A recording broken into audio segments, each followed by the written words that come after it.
नमस्कार दोस्तों, स्वागत है आपका एक बार फिर से Hindi news point YouTube channel में। दोस्तों, इस वक्त की सबसे बड़ी खबर निकल कर आ रही है लॉकडाउन 5 को लेकर। फाइनली दोस्तों, देश में लॉकडाउन 30 जून तक बढ़ा दिया गया है। किन किन चीजों में मिलेगी छूट और कौन सी चीजों में भी रहेगा लॉकडाउन, सब कुछ जानेंगे विस्तार से। उससे पहले दोस्तों, इस वीडियो को लाइक कीजिए और हिंदी न्यूज पॉइंट को सब्सक्राइब करके बेल आइकन ऑन कर दीजिए ताकि आप देश दुनिया की तमाम बड़ी खबरों से जुड़े रहें। चलिए जानते हैं पूरी खबर। देश भर में सिर्फ कंटेनमेंट जोन में 30 जून तक लॉकडाउन, बाकी जगहों में 8 जून के बाद होटल, रेस्टोरेंट, शॉपिंग मॉल्स और धार्मिक स्थल खुल सकेंगे। दोस्तों, आपको बता दें कि पूरे देश में 9 बजे से सुबह 5 बजे के बीच नाइट कर्फ्यू लगा रहेगा। इंटरनेशनल फ्लाइट्स, मेट्रो, रेल अभी शुरू नहीं किए जाएंगे। Cinema hall, gym, swimming pool, entertainment park, bar, auditorium आदि बंद रहेंगे। जानते हैं पूरी खबर।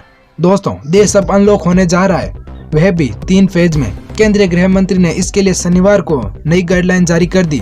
इसके तहत 8 जून के बाद होटल, रेस्टोरेंट, शॉपिंग मॉल्स और धार्मिक स्थल खुलेंगे, लेकिन शर्तों के साथ। देश भर में अब सिर्फ कंटेनमेंट जोन में 30 जून तक लॉकडाउन रहेगा। स्कूल, कॉलेज खोलने पर फैसला जुलाई में ही होगा। अंतर्राष्ट्रीय उड़ानें शुरू करने और सिनेमा हॉल जैसी जगह आम लोगों के लिए खोलने पर अभी कोई फैसला नहीं हुआ है। दोस्तों, अब जानते हैं कि कौन कौन से हैं वो 3 फेज जिसमें खुलेगा लॉकडाउन। सबसे पहले जानते हैं पहला फेज। दोस्तों, पहले फेज में बात करते हैं कौन कौन सी वो जगह हैं जो 8 जून के बाद खुल जाएगी। वो है धार्मिक स्थल, होटल, रेस्टोरेंट और हॉस्पिटैलिटी से जुड़ी सर्विसेज, शॉपिंग मॉल्स। स्वास्थ्य मंत्रालय इसके लिए स्टैंडर्ड ऑपरेटिंग प्रोसीजर जारी करेगा ताकि इन जगहों पर सोशल डिस्टेंसिंग बरकरार रहे और यहाँ कोरोना न फैले। चलिए दोस्तों, ये तो रहा पहला फेज। अब बात करते हैं दूसरे फेज के बारे में।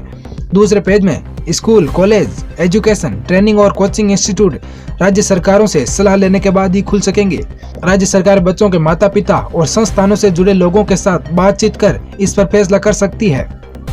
फीडबैक मिलने के बाद इन संस्थानों को खोलने पर जुलाई में फैसला लिया जा सकता है। स्वास्थ्य मंत्रालय इसके लिए स्टैंडर्ड ऑपरेटिंग प्रोसीजर जारी करेगा। चलिए दोस्तों, अब जानते हैं क्या है तीसरा फेज। बदलते हालात का जायजा लेने के बाद ही होगा।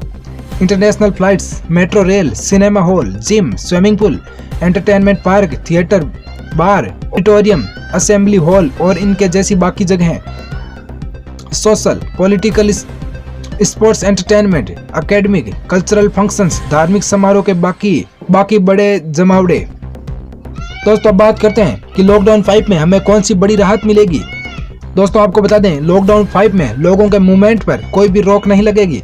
राज्यों के बीच और राज्यों के अंदर लोगों के मूवमेंट और सामान की आवाजाही पर कोई प्रतिबंध नहीं होगा। इस तरह के मूवमेंट के लिए अलग से इजाजत लेने या ई परमिट की जरूरत नहीं होगी। दोस्तों, इसका मतलब कि आप अपने राज्य में कहीं भी आ जा सकते हैं। इस पर लॉकडाउन 5 में कोई भी रोक नहीं लगाई जाएगी। चलिए दोस्तों, अब जानते हैं कि नाइट कर्फ्यू क्या है। पूरे देश में रात 9 बजे से लेकर सुबह 5 बजे के बीच कोई भी मूवमेंट नहीं हो पाएगा। इस दौरान जरूरी सेवाओं को छोड़कर किसी भी तरह के मूवमेंट की इजाजत नहीं दी जाएगी। इस पर सख्ती से पाबंदी रहेगी। स्थानीय प्रशासन अपने अधिकार क्षेत्र में CRPF की धारा 144 के तहत कानून लागू कर सकते हैं। दोस्तों, आपको बता दें कि लॉकडाउन कंटेनमेंट जोन तक ही सीमित रहेगा, बाकी सभी कार्यों में मिल सकती है राहत। कंटेनमेंट जोन में लॉकडाउन 30 जून 2020 तक लागू रहेगा। स्वास्थ्य मंत्रालय के दिशा निर्देशों के बारे में जानकारी लेने के बाद जिला अधिकारियों द्वारा कंटेनमेंट जोन तय किया जाएगा। कंटेनमेंट जोन में सिर्फ बेहद जरूरी गतिविधियों की इजाजत दी जाएगी, बाकी कोई भी कार्य करना संभव नहीं होगा। मेडिकल इमरजेंसी सर्विसेज और जरूरी सामान और सेवाओं की सप्लाई को छोड़कर इन कंटेनमेंट जोन में लोगों की आवाजाही पर सख्ती से रोक रहेगी। कंटेनमेंट जोन में घर जाकर निगरानी की जाएगी। अन्य जरूरी मेडिकल कदम उठाए जाएंगे। चलिए दोस्तों, अब जानते हैं क्या है बफर जोन। राज्य सरकारें कंटेनमेंट जोन के बाहर बफर जोन की पहचान भी कर सकेगी। ये ऐसे इलाके होंगे जहां नए मामले आने का खतरा ज्यादा है। बफर जोन के अंदर भी प्रतिबंधों की जारी रखा जाएगा। दोस्तों, अब आपको बताते हैं कि कैसे रहे लॉकडाउन 4 के फेज। पहला फेज। दोस्तों, लॉकडाउन 4 में भी टोटल 4 फेज लगाए गए थे। चलिए जानते हैं वो फेज किस प्रकार सफल रहे। पहला फेज 25 मार्च से लेकर 14 अप्रैल तक था। यह 21 दिन का रहा। इस दौरान सिर्फ जरूरी सामान की दुकानें खोलने की इजाजत दी गई। दूसरा फेज 15 अप्रैल से 3 मई, यह 19 दिन का रहा। हॉटस्पॉट यानी कि रेड जोन को छोड़कर ऑरेंज और ग्रीन जोन में दुकानें खोलने की परमिशन दी गई। अब आता है तीसरा फेज 4 मई से लेकर 17 मई, यह 12 दिन का था। हॉटस्पॉट यानी कि रेड जोन को छोड़कर ऑरेंज और ग्रीन जोन में दुकानें खोलने की परमिशन दी गई। इसके अलावा प्रवासी मजदूरों के लिए ट्रेनें और बस सेवाएं चालू कर दी गई। नई दिल्ली में स्पेशल ट्रेनों की भी शुरुआत हुई। वंदे मातरम और समुद्र सेतु मिशन के जरिए दूसरे देशों में फंसे भारतीयों को वापसी की शुरुआत हुई।